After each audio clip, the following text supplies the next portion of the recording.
Hello and welcome to Legal Basics with Sarah Law Global, and my name is Sian. Now, there's a joke I once heard, I don't know whether you'll find it funny. It says, if a politician says yes, he means maybe. If a politician says maybe, he means no. If a politician says no, he's not a politician. If a woman says no, she means maybe. If a woman says maybe, she means yes. If a woman says yes, she's not a woman.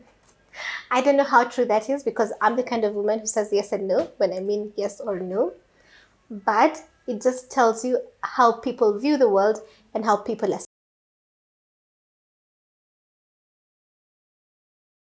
So today's topic is very interesting actually. It is on sexual harassment. So we're going to be looking at what amounts to sexual harassment at the workplace, bearing in mind that many people in the world, including the Obamas, are a workplace romance. So definitely somebody started here, somebody responded there. At what point does it become harassment? And at what point is a person genuinely just trying their luck? And really, at what point does the law say, now, this is okay? And beyond this, then it becomes a crime. So with us is a person who's not new to the broadcast. And I've said my inbox is full of people asking for her number. And that might also count for harassment. And then I will let her introduce herself. Hello, viewer. My name is Carol Muriuki. I am an advocate of the High Court of Kenya with 7 years post-admission experience. I practice at the firm of Musimi and Company Advocate.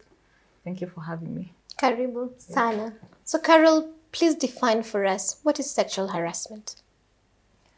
Okay, sexual harassment is, I'll define it in the context of two main laws. Mm-hmm. One is the Employment Act, mm-hmm. because today we are dealing with employment law. Mm-hmm. And then the other one is the Sexual Offences Act. Mm-hmm. So the Employment Act defines sexual harassment as when an employer, mm-hmm. a representative of an employer, mm-hmm. or a co-worker, mm-hmm. Either directly, mm-hmm. or indirectly, mm-hmm. asks for sexual intercourse, mm-hmm. Or any form of sexual activity, mm-hmm. or contact, mm-hmm. With an implication, and which is either directly or indirectly, mm-hmm. it's going to lead to you getting favors at the workplace, mm-hmm. or there's a threat of detrimental treatment against the recipient of the sexual harassment, mm-hmm. or threat of the status of that employee, mm-hmm. At the workplace, that is their employment. Okay. Maybe just to contextualize it, one is I've asked you for sex, mm-hmm. And I'm going to promote you if you give me this sexual favor. Or if you don't, then I won't promote you. Or if you don't, I won't promote you. Mm-hmm. The second one is I'm going to make you life a living hell, if you don't have sex with me. You don't say yes to me. And that can be either by the employer or a co-worker or a representative. Mm-hmm. The other one is I'm going to make sure you're fired, mm-hmm. or either now, it can be presently or in future. Or in future. Yes. Mm. It includes other things, mm-hmm. Not just the direct asking for a sexual favor. Mm-hmm. It includes behavior that is unwelcome, mm-hmm. against an employee. Mm-hmm. It includes, it's also visual, mm-hmm. In terms of someone shares something or shows you something that of a sexual nature. Or shares it to your phone. Mm-hmm. And it also includes language, which can be someone makes a comment, mm-hmm. a sexual comment, mm-hmm. or it can be written. So maybe they text you and or send an email. Mm-hmm. Something like that. Mm-hmm. So it can have all of those, mm-hmm. or it can take either form. Mm-hmm. Yes. That's as per the Employment Act. That is the Employment Act. Mm-hmm. Now, what the Sexual Offences Act does is, mm-hmm. to criminalize sexual harassment, mm-hmm.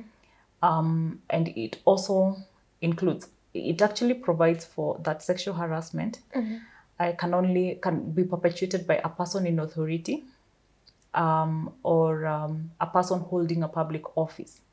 So in a way, it expands it and Yeah. also reduces it in this. For sure. Yeah, because it's saying only a person It does not in authority. It only considers a vertical arrangement or power. Yes. But it does not consider people on the same level. Yes. And when a junior actually sexually harasses a senior. Yes. And also now includes persons holding public offices. It also provides that now when that person makes a sexual advance, knowing it to be unwelcome or having reasonable grounds to believe is unwelcome is now guilty of sexual harassment, and they are liable to imprisonment for a term of 3 years. Minimum or maximum? It's a minimum term of so 3 it years.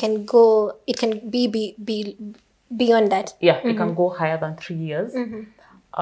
Or a fine of 100,000 shillings. Minimum or maximum?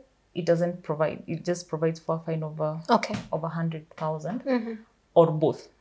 Okay, so you can be jailed for more than 3 years and Yes. pay 100,000. And pay 100,000, or it can be 100,000, or it can be the jail term. Oh, Yes. okay. Yes. So now at the workplace, there some employers are expected by law to have a statement on their sexual harassment policy. Yes. Yes.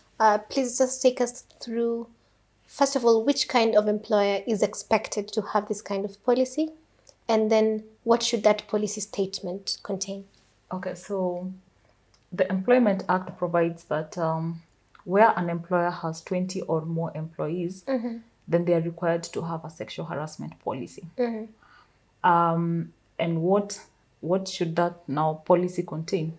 So first of all, it provides that the definition that we've just talked about should be contained in that sexual harassment policy.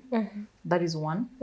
And then it should contain now various statements. One of them being that any employee or has a right to a sexual harassment-free employment. It also provides that it's also supposed to provide that the employer shall take all steps to ensure that the employee has that environment that is free of sexual harassment. It also makes a provision for an employer.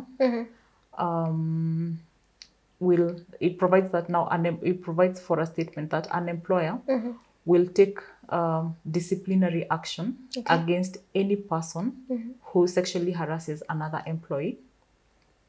It provides for a system through which complaints are lodged to the employer by the employee who is the recipient of sexual harassment. And it also provides for confidentiality. A provision that the information or it will not be name, publicized. It will not be disclosed unless it's in the course of doing investigations. Yes. The other thing that the Act provides is that that sexual harassment policy should be brought to the attention of every employee. So I think everybody, when they join the company, they're told this is our policy. Yes, these are the boundaries. Yes, we have a sexual harassment policy. This is what it contains, or this is what it provides. Yes. All right. So if a person is considers that they have been sexually harassed, and maybe is there a requirement that they must have exhausted internal mechanisms like now reporting as per that policy, or they can still go to court? In my thinking, there is no provision for you have to go through such and such processes before you can go to court. So, and I think matters of sexual harassment are also very personal. Very, it can affect your marriage if your boss calls you at midnight every day. Yes. There's a lot at stake. Yes. Yeah. And then various people construe various conduct or various behavior differently. Yes. So someone saying something sexual against you might not look like much for you, but for somebody else, they can take it very, seriously. Depending with their culture. Yes. It's depending on how people are socialized, their culture, and also personal beliefs. So there's no provision for this is how you should go about it once you feel you're sexually harassed. But I believe for any person who's been sexually harassed, the first port of call is always report it. Yeah, internally. Yes, internally. If there's a policy. Yes. Yeah. if there's a policy. But even when there is no policy, and I think it's very important for any employer to have a policy, regardless of whether you have 20 employees or not. It's good to be safe. It's good to know who do I go to. Yes. It would be nice to have. You'd rather have people warned and they know this is what is going to happen, or this is what is construed as sexual harassment, as opposed to not having it. Even if you have 5 employees. Yeah, employees or not. Yeah. So I think, and the person who is the recipient of sexual harassment can either choose to, file a criminal case, or can choose to go to the employment court. If that the sexual harassment is detrimental to their work. Okay. Yes. So what are they looking at when they go to the employment court? What will they be looking for? They'll be looking at the elements that we've already stated. No. As a reward, they'll be expecting compensation. Yes, they would be expecting damages. And actually, there are various decisions where courts have given people damages for sexual harassment and discrimination at the workplace based on your gender. Based on gender. Okay. Put it that way, yeah. And when they decide to pursue criminal proceedings against the harasser, you said the harasser can either be jailed for, if they're found guilty, they can be jailed for a minimum of 3 years. Yes. Or a fine of 100,000. Yeah. Or both. Yes. Now, when a person is wondering, I've been sexually harassed, do I go this way or that way, or combine? Is it possible for a person to pursue both of them based on the same facts? Yes, to go to the employment law and go and pursue criminal proceedings? Yes, they can. The nature of proceedings is different. In one case, you're looking at having this person punished. Okay, and this it's an offense, and this is what they'll be looking at: jail time, fine, or both. Yeah, that is a matter that is criminal in nature. So, and there's usually that distinction between criminal and civil matters. Yes. On the other hand, if you decide, and that will be against the perpetrator, the person who sexually harassed you. Exactly. On the other hand, you're going to sue the employer. The person is suing the employer, saying because of this conduct of this person, whether it's the employer or the representative or the co-worker, I have been subjected to this form of sexual harassment, and it has been detrimental to my work. Yeah. And that's now, in that case, they'll be looking at damages. And that those damages are payable to the person who is complaining of that conduct. Yeah. Yes. At this point, I also think it's important to mention that when an offense provides for a fine, the fine is not paid to the victim. Yes. Yeah. Some people will say, it's 100,000. Yeah, let's go the criminal way. Yeah. And then they will just compensate me for my distress. Yes. Yeah. They don't realize the 100,000 goes to the government. It does. Yeah. So if you do want compensation, then you have to pursue civil proceeding. Yeah. Yes. All right. That brings us to the end of our broadcast. So you have to be careful. That person you're carrying at the office. Make sure if they said no, let that no be a no, so that you're not in trouble, right? Yeah. True. Yeah. So if people want to reach you, how can they reach you? Regarding these issues, I can be reached via my email, carol@musimilo.com. But they can contact you, and you can get to me with it. Yeah. If you contact me, I will tell her, but it has to be regarding the topic. If you're asking me for a number, I won't reply. Give them my number. Sorry. Sorry, ask for the number.